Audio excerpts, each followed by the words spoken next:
So I think that opening session set us up really nicely for our first panel of the day, which is our panel on audience trust and transparency, how to keep audiences in the AI loop. Newsrooms that see promise in generative AI tools face a conundrum: how to explain their use of technology to readers while maintaining an audience trust.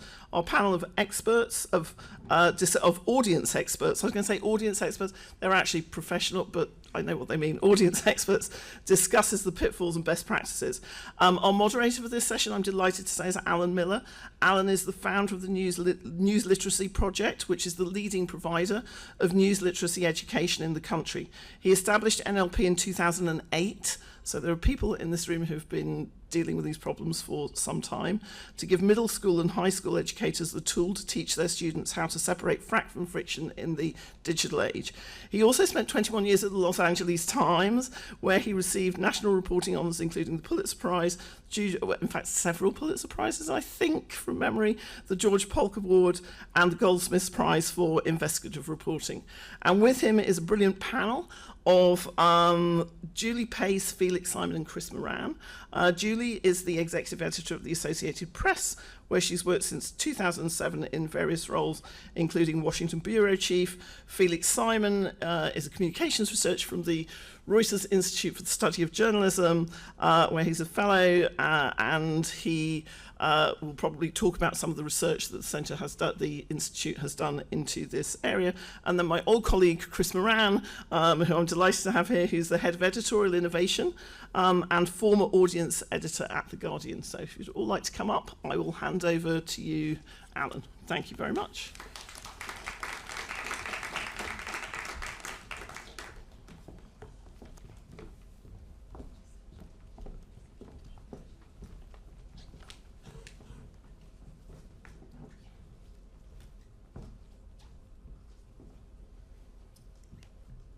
Thank you, Emily. Good morning, everyone. As Emily reflected, our panel today brings an enormous wealth of expertise and experience on this topic of journalism and trust in AI. Sorry, you might need to turn this on. If you're looking to me for technical support, things have gone round the wrong. Okay. All right.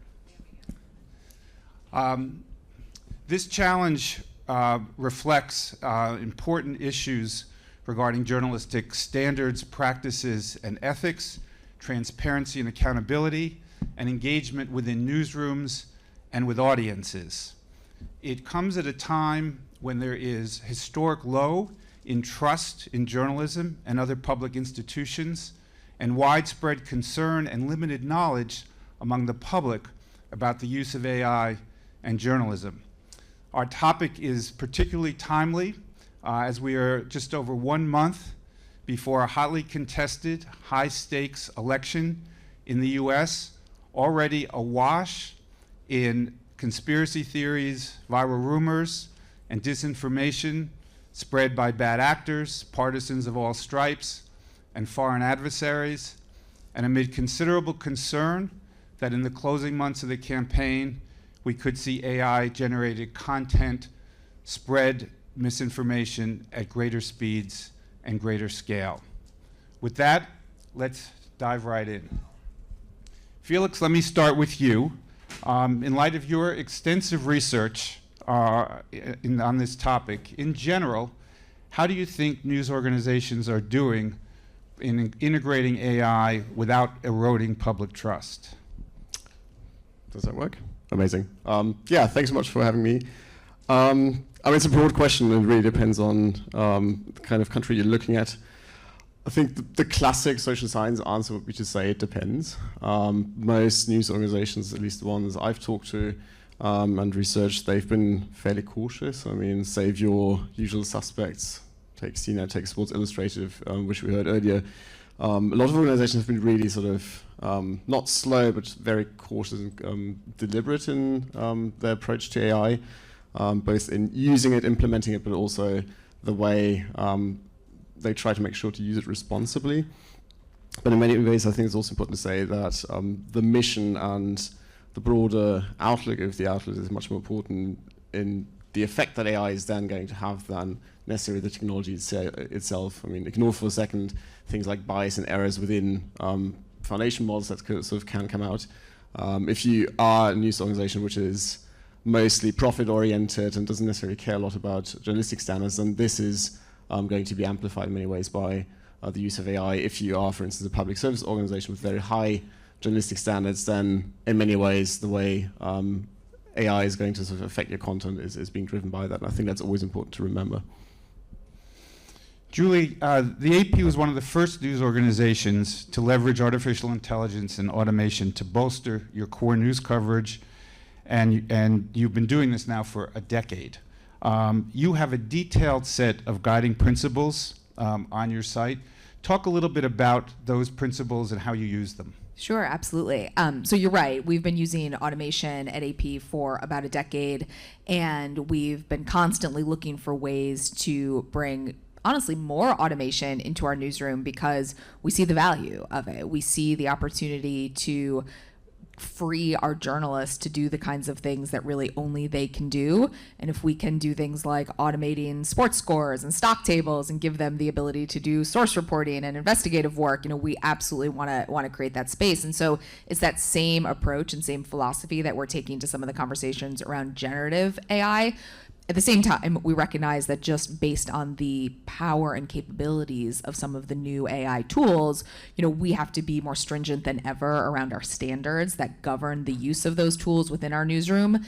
And also, and I know we'll get into this, also in disclosing when we are using those tools in the creation of some content. And so, right when we were having kind of the really intense conversations early last year around some of these Gen AI tools, we started convening conversations within our newsroom, and then we're very quickly approached by other newsrooms saying, hey, we need a common set of standards, and what is the AP doing here, and how can we work with you, on these standards? And so we have a task force internally. It involves our standards team, but a lot of our editorial leaders, our reporters, our product and technology staffers as well, to basically set out guardrails. So these are the guardrails that we go back to every time, someone from product or technology or an outside partner approaches us with an idea. We go back to the guardrails and say, does this fit in here? And sometimes the answer is yes. Sometimes the answer is no, and it goes so far beyond those guardrails that we could never see a use case. And sometimes it pushes the guardrails, and actually that's not a bad thing. And so we look at these standards as really a living, breathing set of standards. We know that they're going to evolve, and we know we're going to have to be transparent, again, both internally and externally as they do. Chris, similarly, The Guardian has its own principles on your site that begin with the following. Gen AI tools are exciting, but they are currently unreliable. There is no room for unreliability in our journalism, nor our marketing, creative, and engineering work. Talk about what that means in practical terms. In practical terms, it fundamentally means that we're not right now comfortable in automating anything that's reader-facing. It's a really interesting thing, isn't it? I think there are a lot of companies who are experimenting with this and doing good work. You think of the Washington Post's climate chatbot, where you can just ask it a question. I think they've done really intelligent work in transparency, trying to be clear about the potential for error and so on and so forth. But for us right now at The Guardian, fundamentally, if you have an open-ended chatbot that's linked to Guardian journalism, a kind of Ask the Guardian feature, if you will, which is something we've played with internally, you're effectively committing to a future in which you have no idea what you publish. None at all. And the way that moves you from the current model of journalism, and especially when you're talking about trust, and building that trust with an audience, I think is incredibly challenging. It's very easy right now to take the Washington Post's climate bot, hit a little JavaScript button, change the text yourself to say Kamala Harris's views on climate policy are that she would like the climate change to get worse. Take a screen grab of it and chuck it on Twitter. It's very hard to kind of audit everything that a bot like that is generating. So I think fundamentally right now at The Guardian, we are being incredibly cautious. We're totally committed to human in the loop at a starting point. And fundamentally the question I think we should all be asking ourselves about Gen AI is not, can we deploy it, but in the particular use case you're bringing up, does it have a benefit for the reader? Felix, let's talk about a question that was raised in the earlier session in terms of the effects of AI on the news industry and the information ecosystem. You have written that these are poorly understood by the public.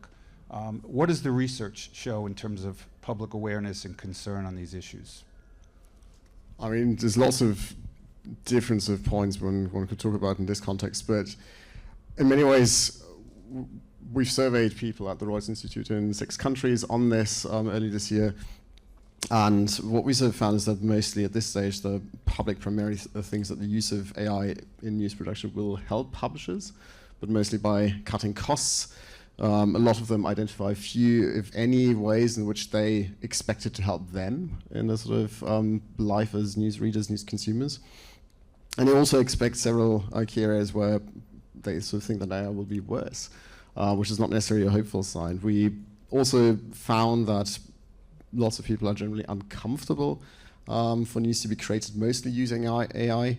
They're somewhat more comfortable with news mainly created by humans, but with some help from AI. Although in our research, at least in the surveys, we didn't exactly ask about what kind of areas they sort of mean that. Of course, AI is sort of a big word, and people have lots of different understandings of what that actually means in practice. It also depends on the news topic. Lots of people are much more comfortable with the use of AI in news production when it comes to soft news topics, so things like entertainment, sports. You could say things that don't necessarily have, in their view, sort of a big impact on public life.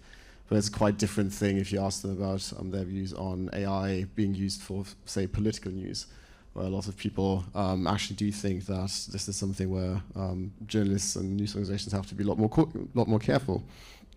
And in many ways, sort of summarizing, I think, when we sort of asked them what they think news produced mostly by AI, with some human oversight, sort of the classic human loop, might mean for the quality of news, people actually tended to expect it to be less trustworthy, less transparent, but more up to date. So in many ways, one could say it's sort of a mixed bag of perceptions people have about it. Of course, this is all developing. I mean, this was sort of one survey at one point in time. And these views are subject to change, and they will change as people get more used to these systems being used for news production, but also more generally in public life. One thing I might just add to that, I think that Felix touches on this. When we talk about generative AI, right, and the potential for use in news, in newsrooms, the range of possibilities is so vast, right? And so you can see why people are, myself included, deeply skeptical about things like, I think Margaret was talking about, the generative AI created avatars who are going to tell you the news. Like, that is very worrisome. But if you're talking about higher level translation tools to be able to generate a higher volume of content in Spanish and Portuguese and Arabic, I think people don't associate that with AI, but that is AI, right? Or being able to go to a website or your app and have it personalized for you, or the ability to pick up a story where you last, left off on it. People like that. They just don't associate that with AI, and that's where I think this conversation gets a bit muddied. I mean, this is sort of the big issue with the term AI in itself, because we slap or basically group so many things under that label. In some cases, that's helpful as a trading zone to sort of say, okay, we're broadly talking about systems that are learning, which makes them fundamentally different from other computer programs. At the same time, it really depends, because if I ask people like, what do you think about, for instance, automatic translation, lots of people will say, this is great, this is amazing, I can talk to someone even though I don't properly speak the language, and they wouldn't necessarily think that this is AI, which actually, in fact, it is. And as you were saying, that's sort of the big problem when we do that kind of research. Unless you really drill down into people's sort of more detailed understanding, it's almost meaningless to say, what do you think of AI in this context?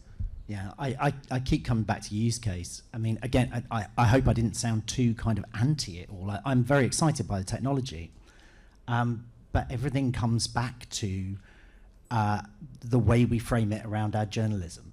So I don't know if people saw yesterday, but Deadline had an extraordinary article. The Evening Standard in London is apparently going to use it to resurrect their former art critic, Brian Sewell. Wonder what he thinks about it. It's an extraordinary thought that a media executive could consider that to be an intelligent application of any form of technology within the area we work in. This has nothing to do with the technology itself and everything to do with, frankly, the idiocy of that idea and the way it genuinely challenges. I mean, what does the person who came up with that think a journalist is for? What do they think a critic is for? What do they think a critic does? I don't need to explain why it's idiotic, right? But again, Julie's point is really important. There are a wealth of different applications around right now for this technology that will undoubtedly help journalists do their job and improve the experience for readers. It sounds like you're both confident that the guardrails in place at the AP and the Guardian have and will continue to prevent bias and errors from creeping in. I'm confident in the process that we have, but I think we have to be extremely vigilant about it. I'm confident in where we are now, and I think that the risk is that, again, you don't look at those guardrails as kind of living, breathing guardrails. And when I say that, I think it's really important. When I look at that, I don't mean they are inevitably going to become looser. I actually think there might be some cases where they become tighter. But I think we have to constantly be pressure testing them and saying, are we able to take advantage of the technology that we think will be beneficial to our newsroom and to our audience and stay within these standards that we believe in? Or are we at risk of either kind of losing out on technological advancements or, and again, this is, I know, a lot of what we're going to talk about, or using them and then degrading the public's trust in us. And it's just, I can't emphasize enough just how frequently we're having these conversations. So yes, I feel comfortable right now, and I'll continue to feel comfortable if I think we can continue to make sure that we're addressing this in real time. I think there's another aspect, which is the principles are one thing, but there's a whole other aspect of this, which is the evaluation of whatever you create. And if I'm honest, I think this is not getting enough attention. It's something I hope we've taken really seriously at The Guardian. But as an example, last year, we're in a kind of research and development mode. We're not committed to deploying anything, and The Guardian's been great at supporting us through that because the pressure is quite intense. But one of the things we did last year was we fine-tuned a very big model for a particular use case which we thought was going to be challenging, which is the generation of a summary in a live blog for a reader who has arrived halfway through that live blog, right? You don't really want to get the journalist writing that. It would be amazing if a machine were able to summarize what's gone before. And we fine-tuned the models, and they got better and better, but there was still, through our evaluation, a significant risk of one or two errors creeping into quite long text. And it is incredibly, when we talk about human in the loop, we often just go, well, put a human in the loop. That'd be marvelous, right? But it's really hard to spot these errors. So, one example came up where the live blog was a historical live blog, and we got it to create a summary. It was the death of a guy called Barry Humphries, a big Australian comedian, Dame Edna Everage. And one of the bullet points in it, it generated said, John Cleese said he was a huge inspiration. Andrew Neil said he was the greatest comedian I've ever seen work live, and the comedian and writer Frankie Boyle said he was the greatest ever writer and deliverer of insults. And what we realized was the first quote was true, John Cleese did say that. The second quote, Andrew Neil had said something, but he didn't say that. And the final quote was entirely made up. It's not easy to spot. It's also, in many ways, it goes to the point that human in the loop is not the silver bullet we sometimes treat it as, because in many ways, it's difficult. We've just done research at the Reuters Institute where we basically checked the output of chatbots around election-related questions. And again, one of the things we realized that is really difficult. If ChatGPT or Perplexity gives you an answer which runs to 2 A4 pages, even though I would say after 8 years living in this country, I have sort of fairly decent understanding of UK politics and some of the finer policy points, I'm pretty sure there might have been some things in the longer answers which I will have missed. So that makes it really difficult to sort of be the human in the loop. In many ways, it also defeats the sort of promise of AI in many cases, which means scaling up. This is sort of the expectation we have, that it will allow us to do things which previously we couldn't do, to sort of gain in effectiveness, not just efficiency. But if you always need a human in the loop for good reason, that sort of cuts against that. And of course, the final point, connected to what Julie said earlier, the question is sort of, do audiences realize and know that you have these sort of checks in place? And unfortunately, the answer is, in quite a lot of cases, they don't. We did, again, in one of the surveys we had, we sort of asked people how often they think that journalists actually check the output of generative AI. And only 1/3 sort of across the 6 countries thought that journalists actually do sort of check that always or often. For the US, it was, I think, 13% or 11% only saying it was always, and 90% saying often, but 33 and 60% saying rarely or never. And that is really problematic in many ways, because you can have as many guidelines and sort of responsible practices within the news organizations to prevent errors sort of from slipping into copy, etc. But if people don't know about that, it's sort of the effect is almost zero. Let's focus a bit on when and how you tell your readers that AI was used in generating content.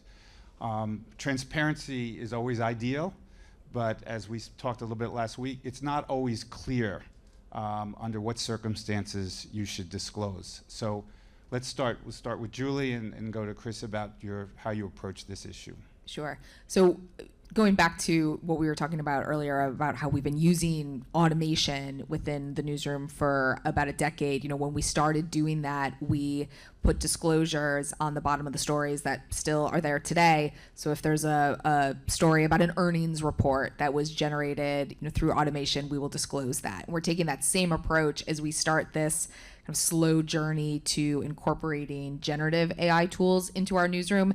And to be honest, I think we're in a fairly easy place to be able to make these decisions right now, because the use cases are pretty straightforward. So if we are translating a story from English to Spanish using a generative AI tool, we put that at the bottom of the story. This story was translated using an AI tool and overseen by an AP editor.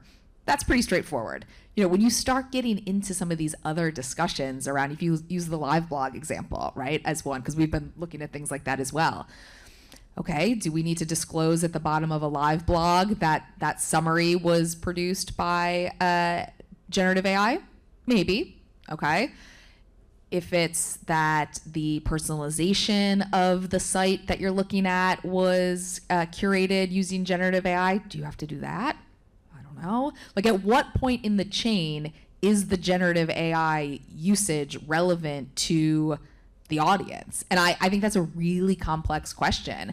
And then if you kind of extrapolate it even further, should other types of technology, other non-generative AI technology that we're using to assist us, should that be disclosed to people? It starts becoming this actually quite complex question. So I wish I had a very clear answer on, where that kind of line should be. And I wish it could be black and white. I don't think it is.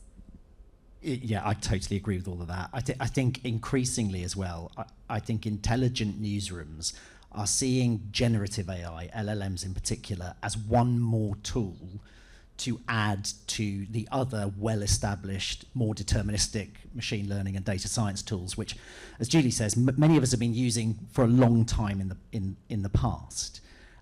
So what that means is the use will become more and more kind of subsumed within other tooling. We don't say this piece of data journalism was created with the support of Microsoft Excel, right? We don't need to do that. That would be pointless. So I don't think we have to be transparent about absolutely everything.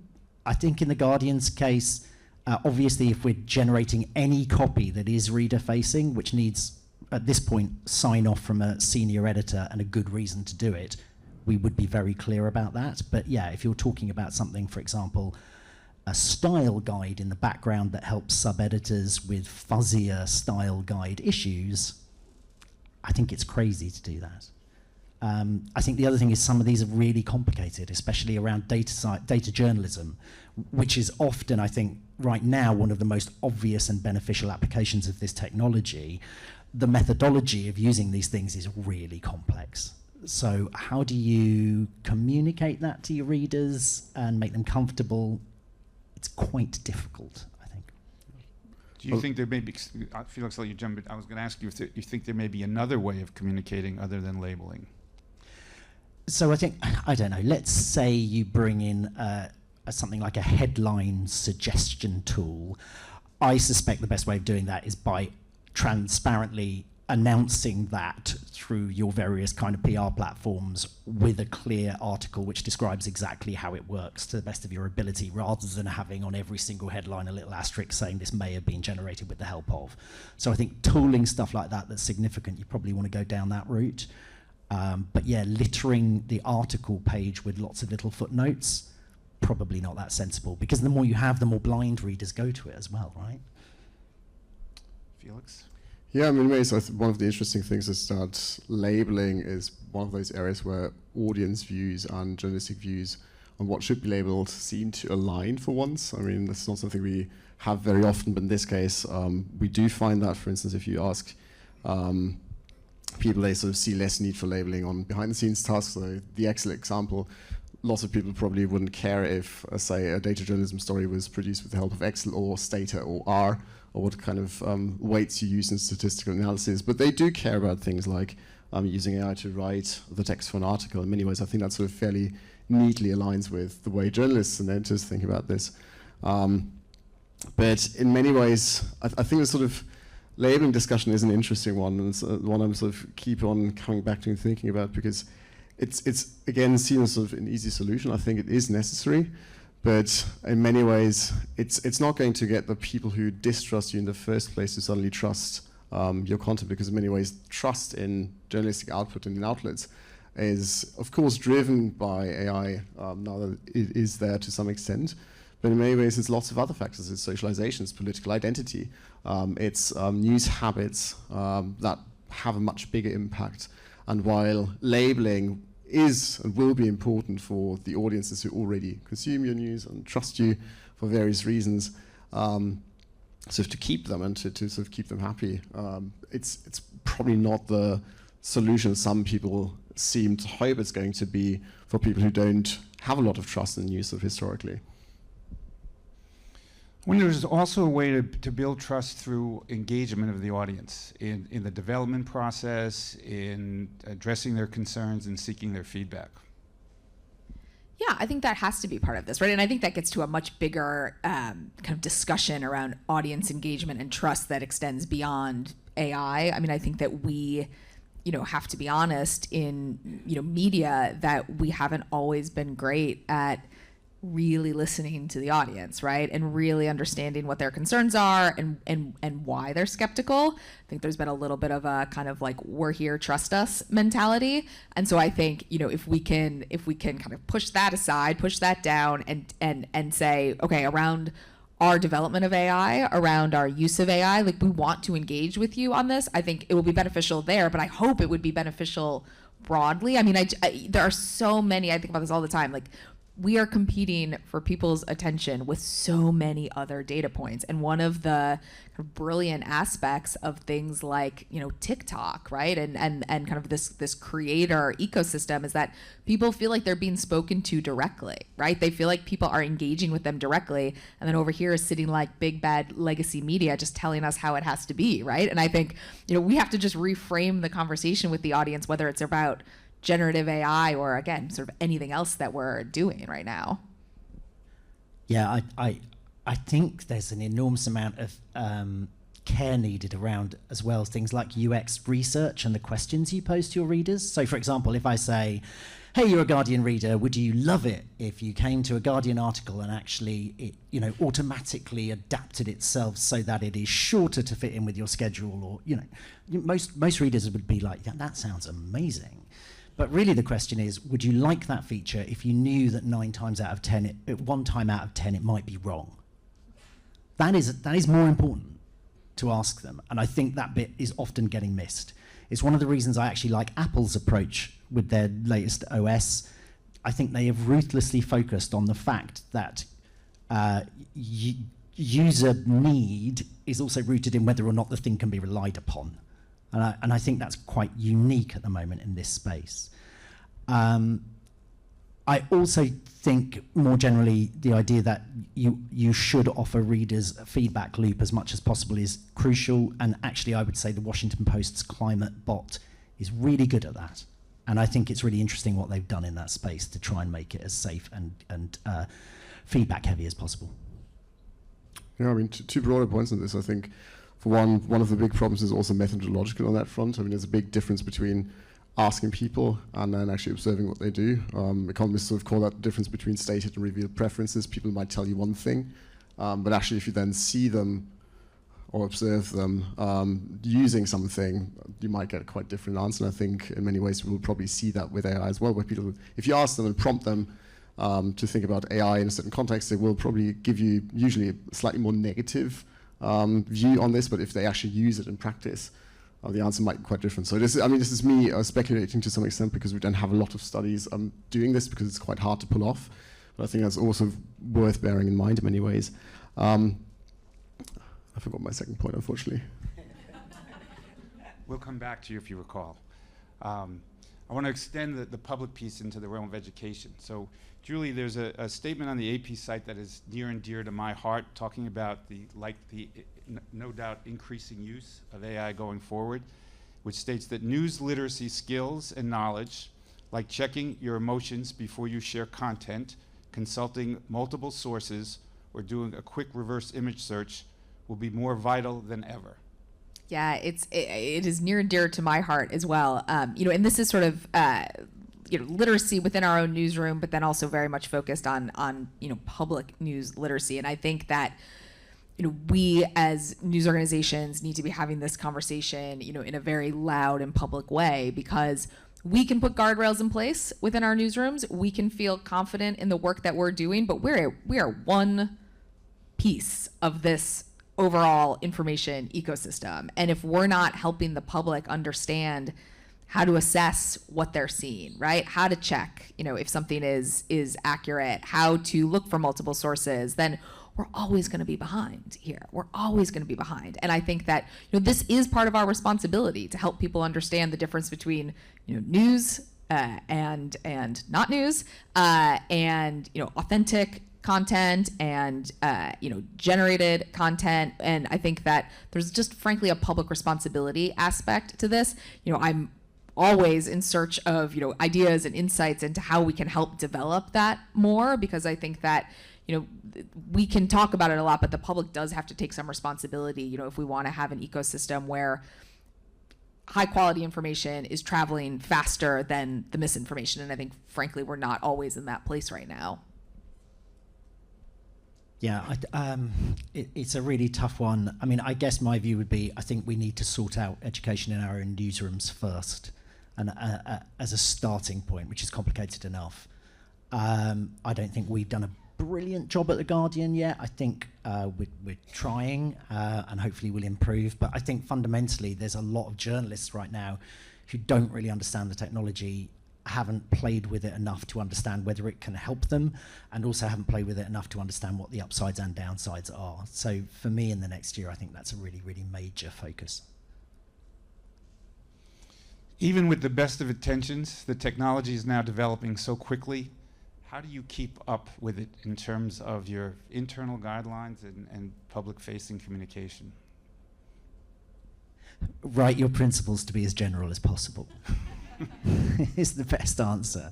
And to a certain extent, I think that's the most healthy approach as well, because I've said this a few times and it can sound a bit cheesy, but looking at generative AI has genuinely made me think more about what journalism is than what generative AI is. And I think going back to fundamental journalistic principles gives you a very good way to navigate this space.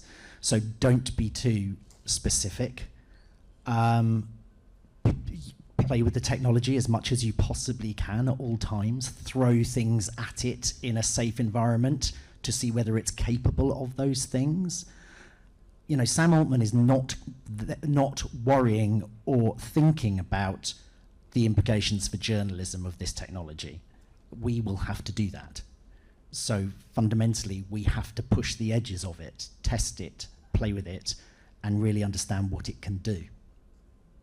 I think the other thing, and I agree with all of that, I think the other thing is you do have to create that space for internal experimentation and testing, in behind the scenes. And there was a question in the earlier discussion around the inequity and that kind of growing gap between larger newsrooms and smaller newsrooms. And this is one of those places where I worry about that, because if you're a larger newsroom, you probably can create that space, right? You may have some funding to be able to do it. You may be able to pull a couple of people off a project and be able to give them a year to play around. If you're a small, very resource-constrained newsroom, you're just not going to have that ability. It's our local news AI initiative was referenced at AP. We're trying to help some small newsrooms create that space, but that's a small effort right now. We wish we could do that at a much larger scale, and certainly we have ambitions to do that. But I think that is a place where you're going to see, I think, more of a thought out process in the larger newsrooms that just have that ability to create that space for experimentation. I quite wanted to come back to a question from the earlier session as well, which was about Southern Hemisphere newsrooms perhaps being left behind around this technology, and Bloomberg GPT. Bloomberg fine-tuned, I think, their own model, right, and were one of the first to do it. It's a really sensible application of that particular approach, with the kind of data that they have. But the interesting thing about it is a paper came out, I think, 6 months ago, which suggested that their model, which was a fine-tune of GPT 3.5, was immediately outperformed on specific tasks by the release of the general model GPT 4. So another way of looking at this situation might be, you may actually be saving yourselves a load of cash whilst people are spending it on things they don't necessarily need to do. So there may be a benefit there too in the longer term. So we've been focused largely on things within your control, standards and practice and so on. Let's talk about a few things that are maybe outside. I love that it comes across like we are all in control of everything we've been talking about here. Relatively speaking. So I wanted to ask you, Julie, we're just over a month out before the election. How concerned are you about deep fakes and other AI-generated content appearing at the 11th hour that could have a significant impact in the election, and how prepared are you to respond to that? Yeah, it's a good question. I mean, I would say I am deeply concerned about the prospect of deep fakes or generative, AI created falsehoods traveling around the election. I'm also equally concerned about other types of misinformation traveling quickly. I mean, you don't need to have AI to create misinformation that can stoke uncertainty and panic and worse. So I would say it kind of falls into that bucket of concern that I have. And I think one of the things that we are doing around this election is, we've stood up a whole team whose job it is, to watch for those things, to be able to, for us in particular, if there are things that are particularly related to, the vote count and AP's calls around the race, that's where we're going to be focusing our particular attention. But obviously we'll be looking at misinformation and, deep fake content more broadly. But I think I'd be lying if I didn't say that was a big concern. And I think the trouble is that, once that is out there, it is really hard to pull it back, right? I mean, again, another place where I will crowdsource techniques and ideas and insights on this, but I mean, we can be as fast as, we are at the AP on being able to put out kind of the counter narrative, the fact-based information, but once something is out there, it is really difficult to put it back. And I think one of the reasons that's become even more challenging is that, with some of the platforms, we no longer have reliable partners who will help take down accounts, put out their own information about what's traveling. And that was always imperfect, but it existed. And now the fact that it doesn't exist in some places makes this whole space even more challenging. Felix, you told me last week you thought such concerns were overblown. Do you want to share some reassurance for everybody on this front? I'm not sure if I'm in the position to share reassurance. I think in many ways I'm worried about different things. I'm not necessarily super worried about some deepfakes sort of arriving at the 11th hour and then sort of swaying people to vote a different way. I mean, at least in the US, the number of people you can actually sway shortly before the vote, it's not a big number. Most people are already sort of in fairly strong partisan camps. The thing I'm more worried about personally is sort of threats of violence for which you don't need AI, just you need politicians making those threats right so before the election, suppressing turnout. You have, in various states, as far as I understand, the political landscape attempts to purge people of voting rolls. and making it exceedingly difficult for them to exercise their democratic right to vote. And in many ways, this, to me, strikes me as the much, much bigger problem when it comes to the US election. And also, we've had a fairly big number of elections already behind us, sort of worldwide in this so-called super election year. And quite frankly, the impact of AI, according to sort of the best and limited evidence we have, it's not been very big. And it's kind of intuitive to understand once you think about it, because you don't need AI to sort of misinform people. It's enough that someone like Donald Trump, for instance, spreads false claims about Haitians eating your cats, and suddenly the whole sort of media apparatus jumps on that, tries to debunk it, and suddenly we're talking about this for weeks on end, where actually it might make more sense to talk about different things. That is a problem, which is not to say that AI is not a problem at all. It's not to say that AI will never have small but limited effects on how people are going to vote, but at least in this context, I think there's other things that are more problematic. I don't have a lot to add about that. I have been surprised that it hasn't been as significant this year. I thought it was going to be bigger. The only thing I'd say is I think in the future, fake audio is actually going to be interesting. And I think there was an interesting example in the Slovakian election last year, which is worth looking up. You know, on this score, I mean, we're seeing now propagandists who are weaponizing uncertainty to create deep doubt, the term that experts do come up with, deep doubt about the authenticity of any photos and videos in particular, and to cause distrust of the prospect that there's any credible or validated content or information out there. And this could really, undermine faith in any sources of news or other information. Well, this is where, again, I think Chris alluded to this. I think you kind of have to go back to, so what is the role of journalism and what's the role of journalists? And, I think increasingly it's going to be about our journalists, and some of them love doing this and some of them really don't love doing this, but our journalists talking more openly and transparently about how they got a photo, right? How they shot a piece of video, how they got a story, because I think that's one way that you answer that question of, is this real or is this not? One way is to say, hi, I'm Julie Pace from the AP and I'm on the ground in this location and here's what I saw, right? And here's what it looked like and here's what it felt like and let me take you behind the scenes. It's I think part of building trust. It's that additional layer of verification, and I think we see that when we do that, the audience engagement just skyrockets. And sometimes it's because it's just interesting, right? Sometimes it's just a great backstory, and that's, I think, really worthwhile to do. But I genuinely believe, and Felix hopefully has actual research as opposed to my anecdotal evidence on this to back me up on this, but I think that the public is craving that sense of kind of validation and certainty about how something has been created, and that's one of the ways I think we can continue to make ourselves as journalists, particularly on the ground, eyewitness journalists, really exceptionally relevant in an environment where you're going to have more content that is going to be generated through AI.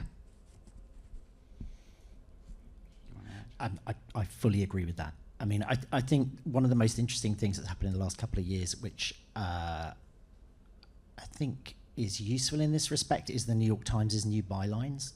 I think that's really smart. And I think that's probably our job in the next couple of years, is to demonstrate why journalists are more valuable in very specific circumstances than a synthetic text that is generated.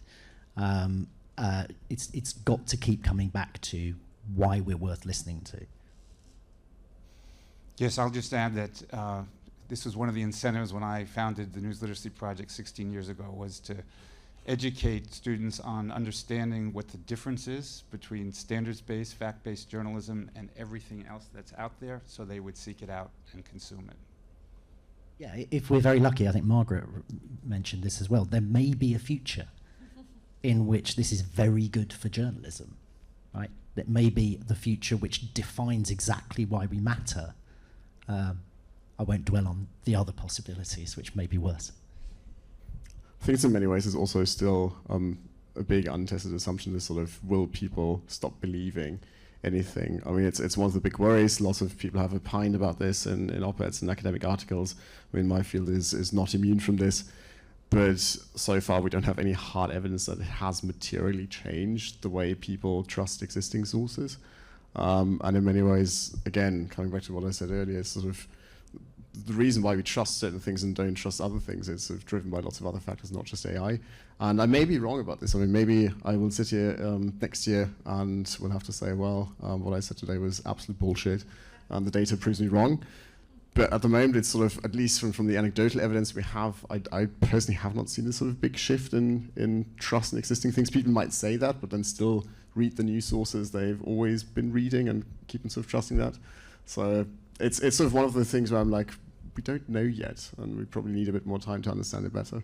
It does come back to where it's used again by external forces as well, right? It's not just that it exists, it is that Google is putting it at the top of search results in certain circumstances. The decisions that Google make around that will be very important in this as well, because the sheer scale of Google will expose a huge audience to this kind of content, along with all of its ups and downsides. So it's not just a neutral space where we're just going, oh, here's this technology and it's here and it's doing stuff. People are actively deciding to embed it in products which may not always be the place to embed it. Chris, you wrote a fascinating piece a year ago about a case of readers coming to The Guardian to ask about articles ostensibly written by The Guardian, and in fact that were so believable that the alleged author of one of the pieces actually thought that perhaps they had written the piece, and actually the pieces were created by ChatGPT, drawing upon the enormous data and the fluency available to it. This is another threat to undermining trust, obviously, in terms of undercutting, whether things are indeed coming from trusted sources or are created out of, synthetically created. How do you address that challenge? Well, that's not a question for us, right? That's a question for platforms who are generating it. It's important to say that ChatGPT didn't create those articles, the text. It simply created the idea of those articles and cited it within its response. So it told a researcher who was looking at slaps that we had written a series of articles by this author. These were the titles of those authors, of those articles on this particular subject. And then the researcher contacted that author and said, I can't find these articles you've written. Is that because of some kind of slap or injunction from, external forces? But yeah, it freaked me out, if I'm honest. And we also spent quite a lot of time running backwards and forwards through our archives because we thought that we had lost some content, right? What's interesting is I thought that would be the kind of harbinger of a whole slew of these things, and that's not turned out to be the case. We have had a few examples of it since. But I do worry about citation an enormous amount, or fake citation.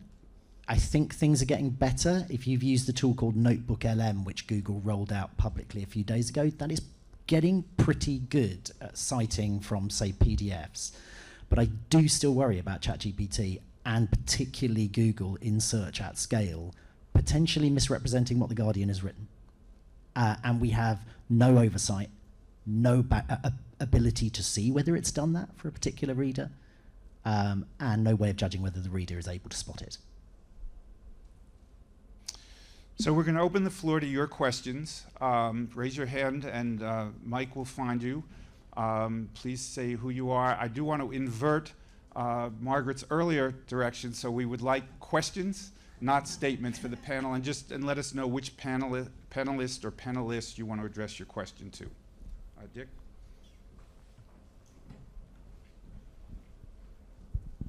I've got a couple of questions for Chris. I'm dealing with your skepticism.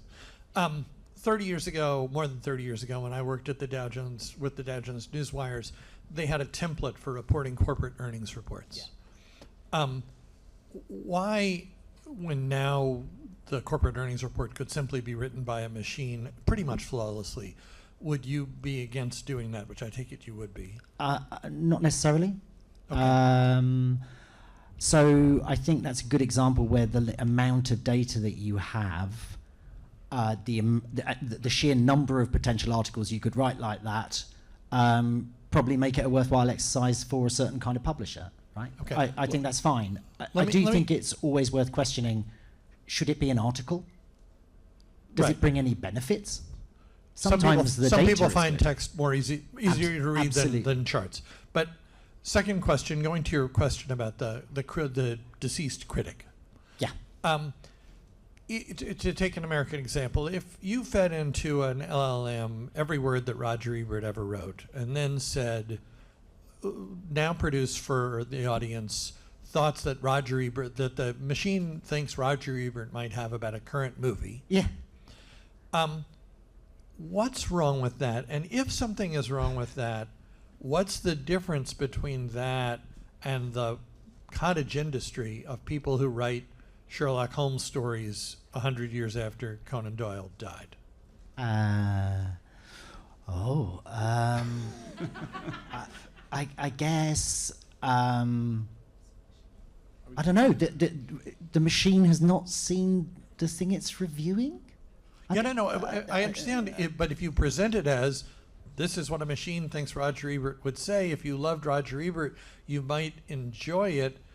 Yes, it's not journalism, but neither is Wordle. So Neither is Wordle. That's really interesting. I think Wordle, though, doesn't cross the line into something that looks like journalism, right? I mean, again, you're perfectly right. You could present that to a reader and go, hey, guys, here are as many articles written by imaginary Roger Ebert about content it's never seen as you like. And maybe there are some people out there who might super enjoy that. But broadly speaking, when we're competing for time against everyone, including ourselves sometimes, we all publish too much journalism. Why the hell would we put that out? Is my personal view. And actually, just to be clear, yesterday I did spend 20 minutes building the Brian Sewell critical voice, which I'm happy to show anyone if they want to see it. It's fine and pointless, I think.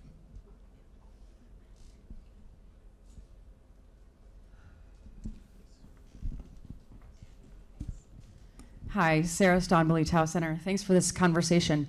I was wondering if you could help me understand something that has been touched on a couple times, which is like if generative AI is inherently producing something new, what use does it have in journalism other than like summarizing things? Like if it's producing new facts, like how can a human ever fact check that? Do you know what I mean?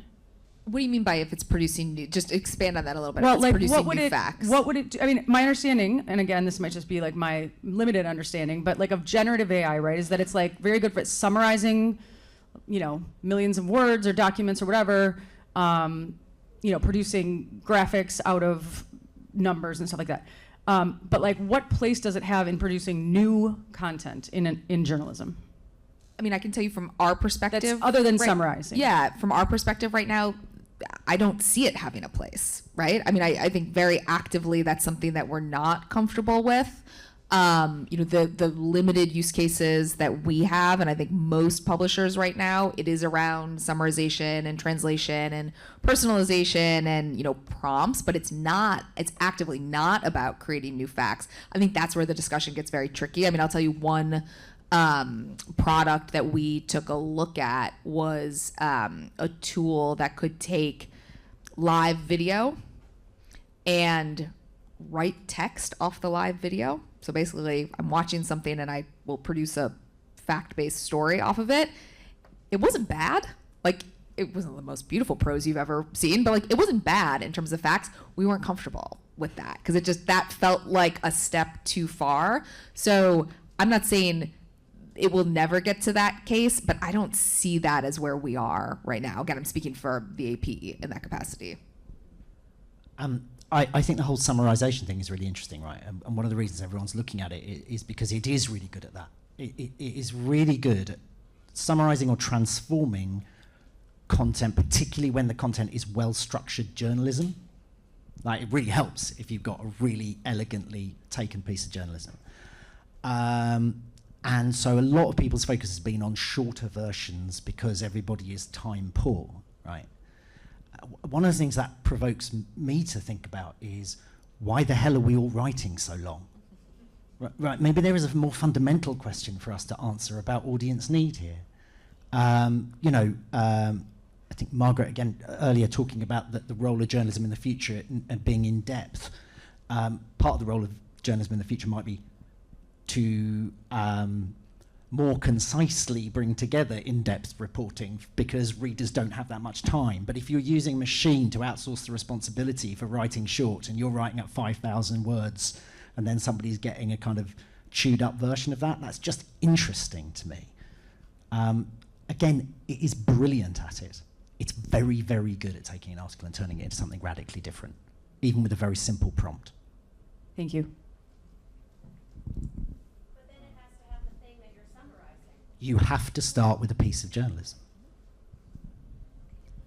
I want to just go back for a second to what just feels like kind of an obsession with transparency that I don't always understand. So I guess my question is, and I guess this might be for Julie and for Chris, if we were suddenly in 1972 or 73 again, would either of you require or suggest or want Woodward and Bernstein to put something at the end of an article that said, oh, here's how we did this. Our source moved his flower pot to the other side of the terrace, and then we met him in an underground garage, and he told us these things? I mean, look, I think it's such a great question and it's such a great example, and it goes to so many of the different questions that we've been grappling with here. And I would say personally, I have an obsession with transparency because I think it's important for public trust.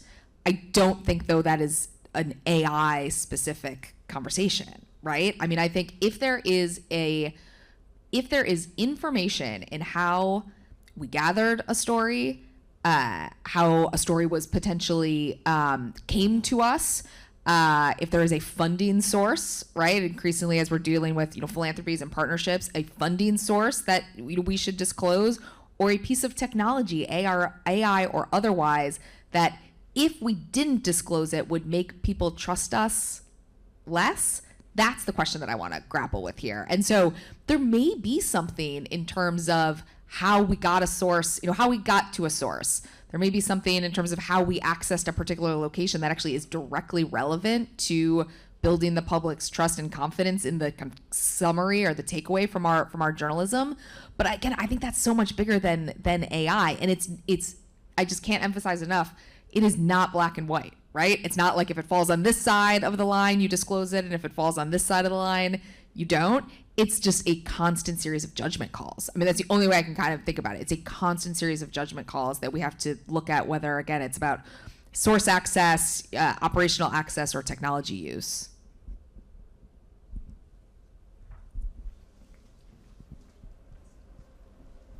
Hi, thank you so much for amazing panel. So I have a very specific question to Chris. I was looking someone from Guardian. 4 years ago, they published a first op-ed. A news is raised by robot, are you scared human? The first report. Why scaring human? Like, why scaring us? And my question to Felix and Julie, do you think that it has a negative concentration in humans' mind when Guardian publish a report that, are you scared human? That people take the AI so negatively, rather than you were mentioning that when we think about AI, we think, oh, some avatars coming up. So does it have any connections how we portray generative AI in the media, in the newspapers, and specifically why they try to scare us in the news that published 4 years ago? Thank you. The short answer is yes. I mean, bad reporting about AI has an impact on how people perceive this technology in general. And if you slap robots onto your newspaper saying, oh, they soon are going to kill us, or if you have academics, quite eminent people sort of coming up with paperclip exercises and how basically we will all be sort of maximized away by an AI. I mean, this is not necessarily helping the public perception of the technology. And of course, this is sort of leading in many ways to skewed perceptions of what the technology can and can't do, and what it will and won't create in terms of effects when it's being used. So I think that's my simple answer. Yes, it has an effect, and therefore we need better AI reporting. Yeah, I think AI reporting can be better. I think there's a lot of green shoots at the moment. I think 404 are doing amazing work. Verge are doing good work too. I'm not responsible for that particular piece of Guardian journalism. I think it was kind of like a jape where we used the machine to generate an opinion column, right? I wouldn't necessarily stand up for it.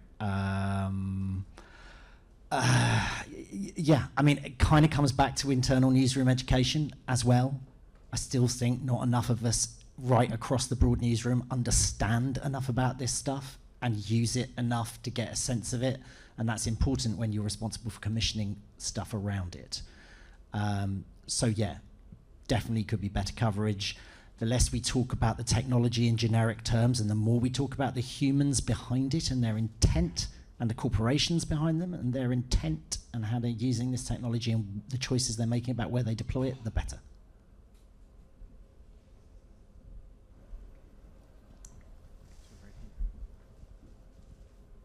Thank you. This is really a compelling discussion.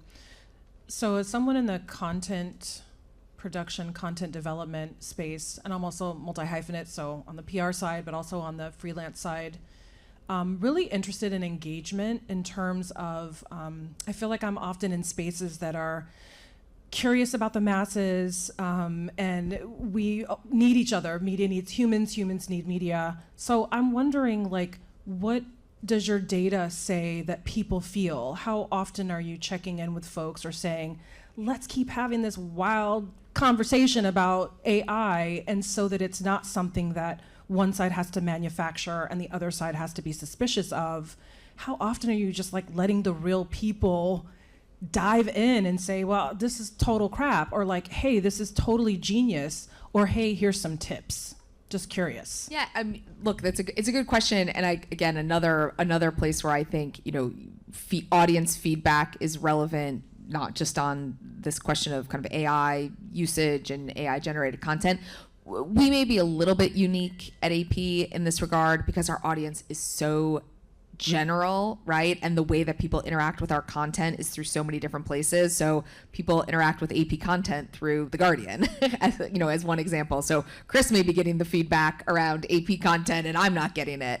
So we may be a little bit different there. What we've tried to do is use, the platforms that we do have directly. One of the places where we get really just fabulous, thoughtful feedback is through our newsletters. I'm kind of obsessed with our newsletter subscribers because they are just so engaged and so thoughtful. And we do sometimes ask them prompt questions. I think this, gets to some of what Felix has been talking about. I think the challenge is to try to figure out how do we take that anecdotal feedback and make sure that it is kind of broadly reflective of what audiences are thinking about. And that's where I think combining, again, what we're seeing anecdotally with some of the actual, real data-driven research that we're seeing from Felix and others, I think is really important. We probably, to get to the heart of your question, we probably need to do more of it than we're doing. Yeah. And using AI. Absolutely. I mean, and that's one of the things we haven't talked about is just like all the other AI use cases that are not about creation of content, right? That are just about kind of business efficiencies and data aggregation. And I mean, there's a million things that I think that are really, really positive, and being able to kind of synthesize feedback, I think, is one of them. Yeah, I mean, hard agree. I mean, it's necessary. We need to do more. We always need to do more. This is a problem. We have way more questions and time resources to answer them. Research, be it in industry or in academia, just takes a lot of time. And basically, I mean, everything I said based on data, that already feels somewhat outdated because I know that perception might have changed. And ideally, we would be able to sort of generate that on the go and have sort of up-to-date figures, but it's just, yeah, it's going to be a constant struggle.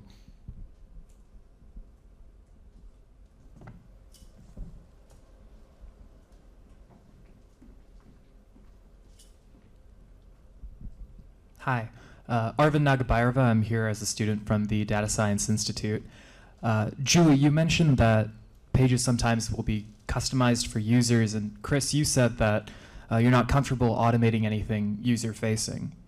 We've talked a lot about Gen AI being used to generate media. I want to talk about recommendations to users, customizations, and things like that. Specifically, What, if any, responsibility do newsrooms have in preventing echo chambers on your sites with respect to presenting articles to logged-in users based on perceived interests and cookies and whatever else? The Guardian is an echo chamber. The Guardian is an act of personalisation as well. I'm really interested in what I would perceive to be an obsession right now in the news industry around personalisation. It's a really boring example, but a couple of nights ago I went on Netflix and my kids have been watching Harry Potter films, and so my top carousel for recommendations was films featuring Rupert Grint, the guy who plays Ron. You know, it's just like, oh Jesus, sometimes these things are dumb, right? I think it's not just about it's about it's not just about the algorithm or the technology or the data science approach you apply to personalization or curation. It is also about what you're attempting to do, you know, through that process. Obviously, data science can be brilliant in terms of making suggestions to people, but broadly in terms of, am I worried about an echo chamber within The Guardian? To a certain extent, no, because we are one. I think the other point, though, is as well, in terms of what value do journalists bring in an age of AI, I think curation is one of those values, right? I think our homepage matters, not just because hopefully we're offering interesting things to people, but also because of what it says about the Guardian's window on the world and what we think about the world.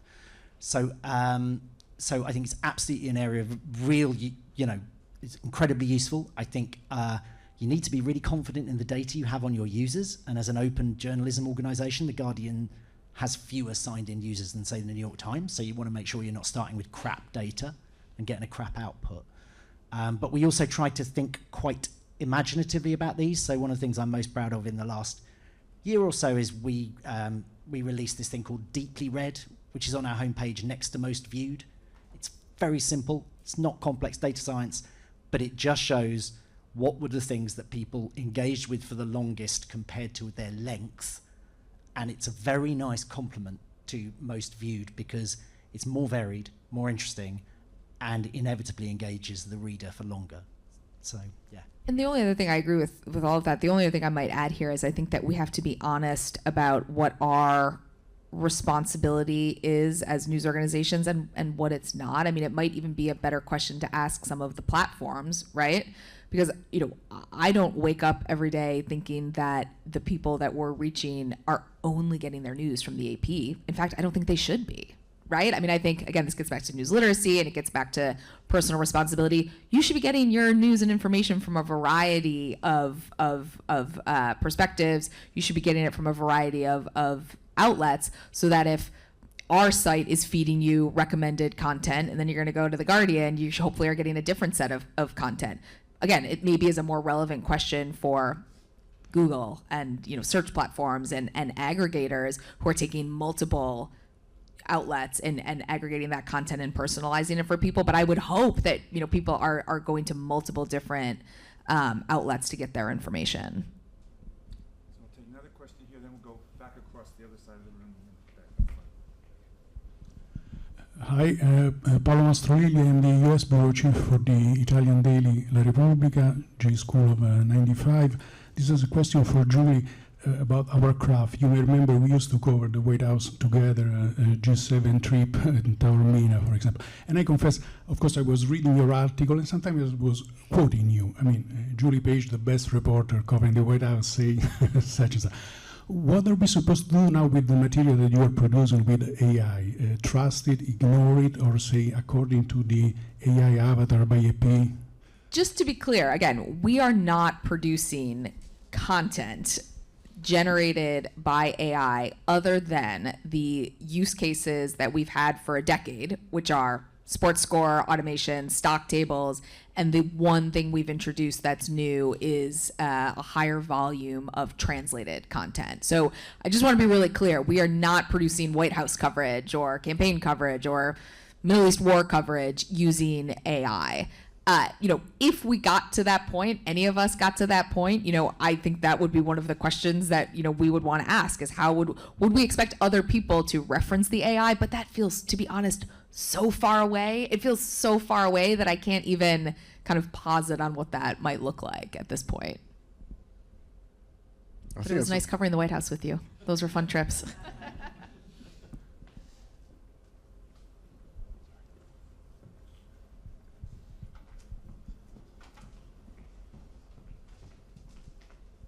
Thank you.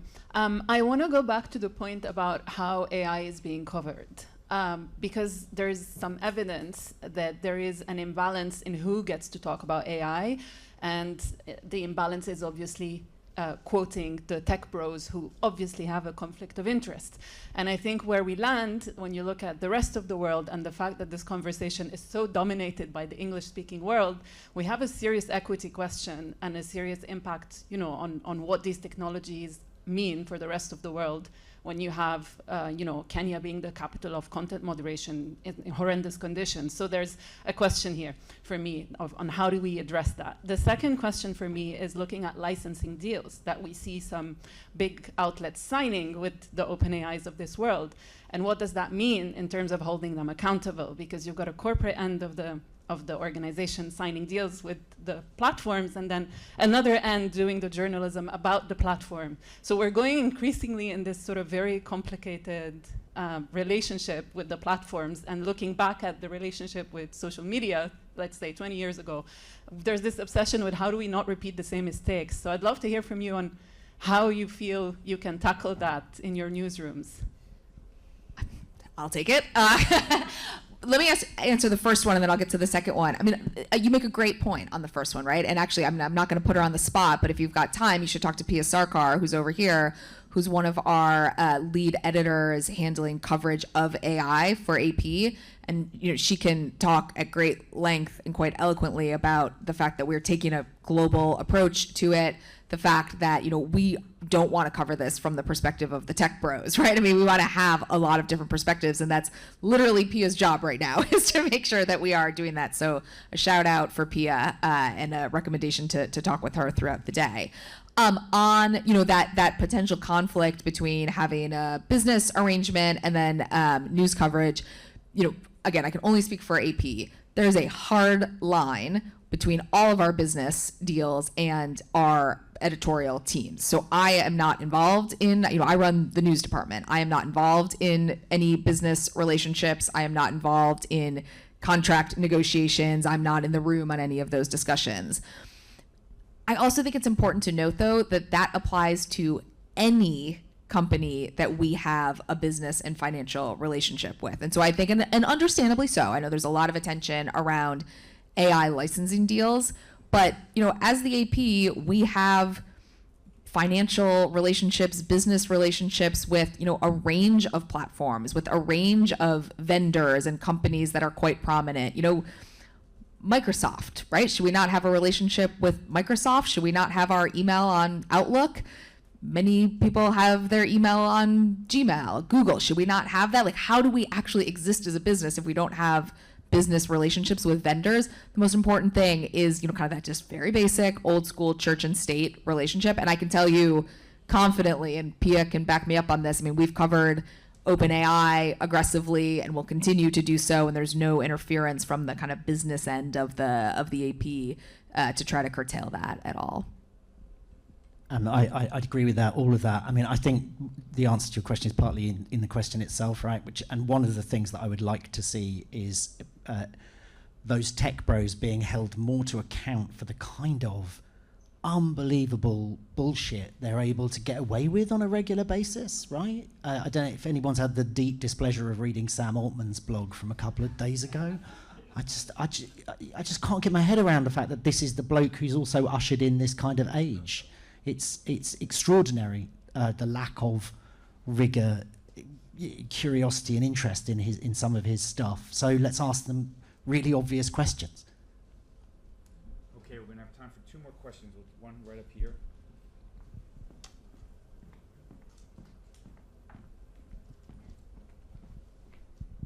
Thank you. My name is Shireen. I'm a Columbia alum, but I also run one of those resource-strapped newsrooms in a startup publication where we cover media. So this has been a meta discussion for me.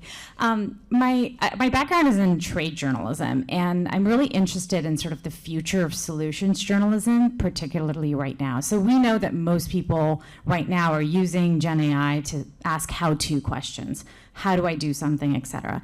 We also know that a lot of people aren't clicking through from Google overviews, et cetera, to get to any of our sites, right? We've seen search traffic drop.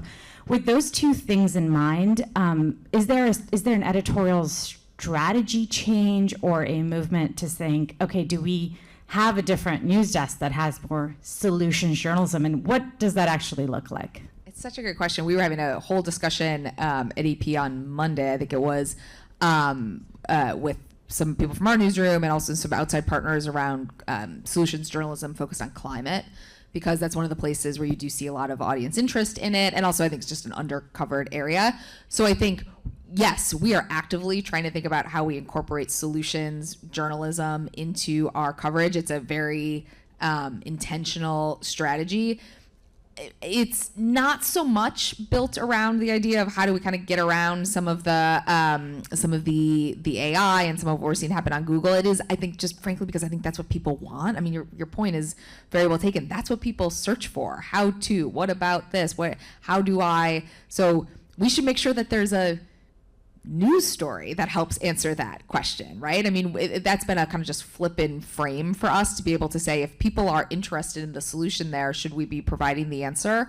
I will tell you, there has been some skepticism in our newsroom a little bit around some of that, but then what people see is it's just a different form of doing a lot of the work maybe we've always been doing, and just thinking about the audience at the other end of it and saying, like, am I delivering this story in a way that that audience member actually wants to engage with it? Am I answering the question that they are posing? And I think, we haven't been great. I'm getting on a soapbox that's well beyond AI, but, we've not always been great, I think, about making sure that we're writing a story, creating a story in a way that the audience wants it. We kind of think we know best, and maybe that's not always the case. It's also worth saying what's going on with Google search over the last year or two is just extraordinary. Anybody who's watched them in the last decade, you're really starting to see some cracks open up, I think.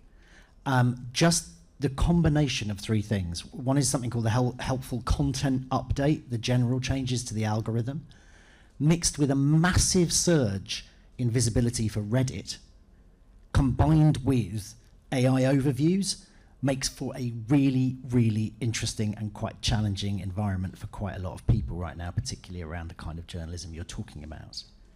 I'm not entirely sure they know what they're doing. And I think they're going to have to think about it. So last question from back here.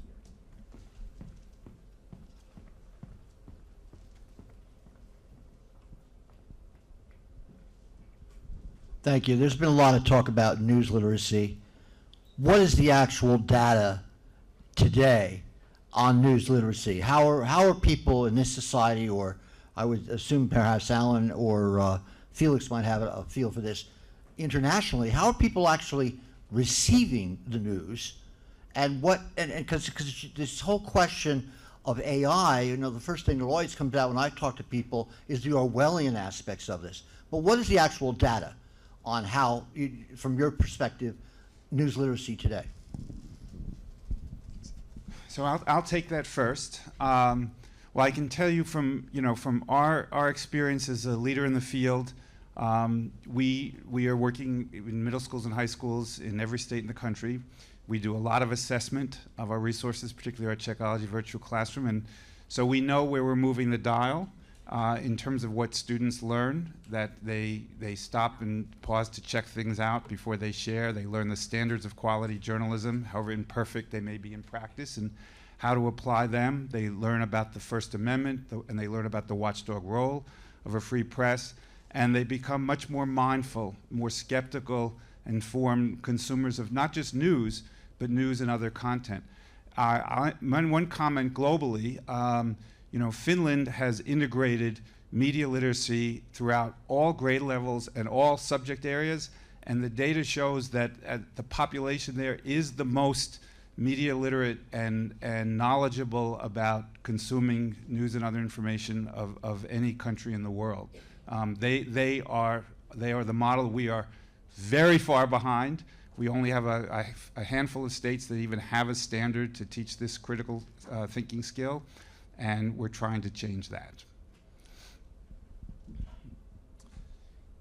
So I'm just going to wrap up by thanking the panel for such a timely, incisive, and thoughtful conversation, and thank all of you for your engagement and your excellent questions.